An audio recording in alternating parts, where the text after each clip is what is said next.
Son muchas las enseñanzas y experiencias de los santos con las benditas almas del purgatorio. Santa Catalina enseñó que en el purgatorio las almas tienen la inmensa alegría de saber que un día estarán con el Señor mientras que, al mismo tiempo, sufren los terribles dolores de su purificación. El Padre Pío, gran sacerdote franciscano que recibió los estigmas de Cristo y tuvo revelaciones místicas, fue consultado por una señora sobre cómo es el purgatorio, a lo que el padre inmediatamente respondió: «Hija mía, las almas del purgatorio quisieran arrojarse a una fuente de fuego terrenal, porque para ellas sería como una fuente de agua dulce». En otra ocasión el hermano Modestino le consultó: «Padre, ¿qué opinas de las llamas del purgatorio?», y el Padre Pío le respondió: «Si el Señor quisiera permitir que el alma pasara de aquel fuego al más ardiente de esta tierra, sería como pasar del agua hirviendo al agua dulce». Las almas del purgatorio son incapaces de ayudarse a sí mismas, ellas confían en las oraciones de la Iglesia. Nuestras oraciones y sufrimientos para acortar su tiempo de purificación y su camino hacia la bienaventuranza eterna. San Luis María de Montfort, en el libro El secreto admirable del Santísimo Rosario, escribió sobre una distinguida doncella de nombre Alejandra, convertida milagrosamente e inscrita en la Cofradía del Rosario. Ella se apareció a Santo Domingo después de muerta para comunicarle que estaba condenada a 700 años de purgatorio a causa de los pecados que había cometido o hecho cometer a otros con sus vanidades mundanas. Alejandra le suplicó que la aliviara con las oraciones de los cofrades del Rosario. Inmediatamente el santo cumplió su petición, junto a muchos otros devotos del Rosario, y 15 días después, la doncella Alejandra se le apareció de nuevo, más resplandeciente que un sol. En tan corto tiempo había sido librada de la pena gracias a las oraciones de los cofrades del Rosario hechas en favor suyo. Hizo también saber a Santo Domingo que venía de parte de las almas del purgatorio a exhortarle a continuar predicando el Rosario y hacer que los parientes de estas almas lo recen por ellas. Y a cambio ellas les recompensarían abundantemente cuando llegaran a la gloria. Sobre esto, Santo Tomás de Aquino nos enseña que las almas del purgatorio pueden orar por sus seres queridos en la tierra aunque no conozcan sus necesidades concretas, a menos que Dios lo permita. De hecho, las almas del purgatorio son muy eficaces para ayudarnos en nuestras necesidades e intenciones. Esto gracias a la comunión de los santos, donde los que vivimos en la tierra, los que están en el purgatorio o los que están en el cielo pertenecemos al cuerpo místico de Cristo. Por la comunión de los santos, estamos unidos de tal manera que nuestros actos e intenciones pueden influir en la fidelidad de nuestros hermanos en la fe en el presente, el pasado y el futuro. Entonces, aunque las almas del purgatorio no pueden rezar por sí mismas, sí podemos rezar por ellas y recibir su ayuda. San Pablo de la Cruz afirmó que, si durante la vida hemos sido amables con las almas que sufren en el purgatorio, Dios se asegurará de que no nos falte esa ayuda cuando muramos. Pero al purgatorio no van solo los adultos, también pueden ir jóvenes, niños o religiosos. Esta es la historia del hermano pequeño de una mártir de la iglesia primitiva.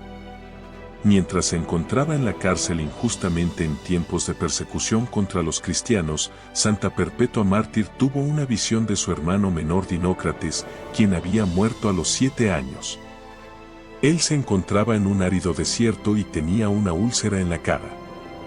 Atormentado por la sed, buscaba en vano beber agua de una fuente que estaba delante de él pero cuyos bordes eran demasiado altos para poder alcanzarlos. Santa Perpetua comprendió que el alma de su hermano estaba en el lugar de la expiación, es decir, el purgatorio, y que pedía la ayuda de sus oraciones. Así que rezó por él. 3 días después, en una nueva visión, vio a Dinócrates en medio de un jardín encantador. Su rostro era hermoso, estaba vestido con una túnica muy bella, los bordes de la fuente descendieron ante él, por lo cual sacó de sus aguas vivas una copa de oro y logró saciar su sed tomando grandes sorbos. Nuestro Señor Jesucristo tiene un inmenso amor a las almas consagradas a Él, por ello su tibieza y dejadez hieren profundamente su corazón. A continuación te contamos cómo un alma consagrada se apareció a Santa Margarita María de Alacoque. Se trataba del alma de una religiosa que durante su vida fue perezosa. Tenía que sufrir un tormento en su corazón a causa de los malos sentimientos que abrigó y en su lengua, como castigo por sus palabras poco caritativas. El alma le decía a Santa Margarita: reza a Dios por mí, ofrece tus sufrimientos, unidos a los de Jesucristo, para aliviar los míos.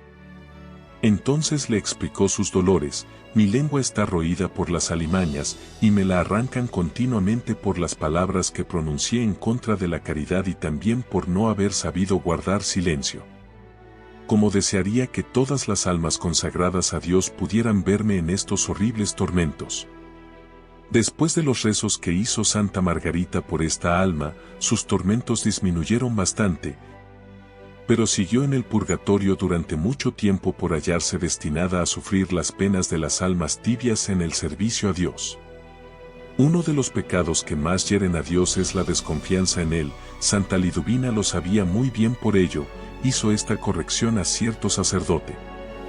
Estaban en una reunión, cuando un sacerdote, mostrando un vaso lleno de granos de mostaza, dijo: yo me contentaría con sufrir en el purgatorio tantos años como grano hay en este vaso con tal de tener la seguridad de la salvación. Oyendo esto, Liduvina le dijo: ¿cómo habla así? Si supiera que es el purgatorio como lugar de purificación y de muchos sufrimientos, no hablaría así. ¿Por qué no confía más en la misericordia de Dios? El sacerdote murió no mucho después y algunos que se acordaban de lo que había dicho, le preguntaron a Liduvina y respondió: está bien, porque fue un hombre bueno. Pero estaría mejor si durante la vida hubiera tenido más confianza en los méritos de la pasión del Señor. Habría recibido una sentencia más benigna. Otro caso conocido es el de la beata Ana Catalina de Emmerich, quien reprendió fuertemente la pereza espiritual de las almas consagradas, especialmente los sacerdotes. En particular he visto castigados a aquellos sacerdotes aficionados a la comodidad y al sosiego, que suelen decir: con un rinconcito en el cielo me contento, yo rezo, digo misa, confieso, etc. Estos sentirán indecibles tormentos y vivísimos deseos de buenas obras, y a todas las almas a quienes han privado de su auxilio las verán en su presencia, y tendrán que sufrir un desgarrador deseo de socorrerlas. Toda pereza se convertirá en tormento para el alma, su quietud en impaciencia, su inercia en cadenas, y todos estos castigos proceden clara y admirablemente del pecado, como la enfermedad del daño que la produce. Santa Catalina de Génova explicó que el alma se presenta a Dios aún atada a los deseos y sufrimientos que se derivan del pecado, y esto hace imposible que pueda disfrutar de la visión beatífica de Dios. El alma tiene que purificarse antes de entrar al cielo. La venerable Madre Francisca del Santísimo Sacramento relató cómo cierto día, el alma de un hombre que estaba en el purgatorio, se le apareció con todos los instrumentos de su profesión, los cuales estaban en llamas y la rodeaban, haciéndole sufrir horriblemente. Durante su vida terrena el hombre había sido un notario. Él le dijo: he usado esta pluma, esta tinta y este papel para redactar hechos dolosos. También me apasionaba el juego, y estas cartas ardientes, las cuales me veo obligado a tener en la mano permanentemente, son objeto de mi castigo.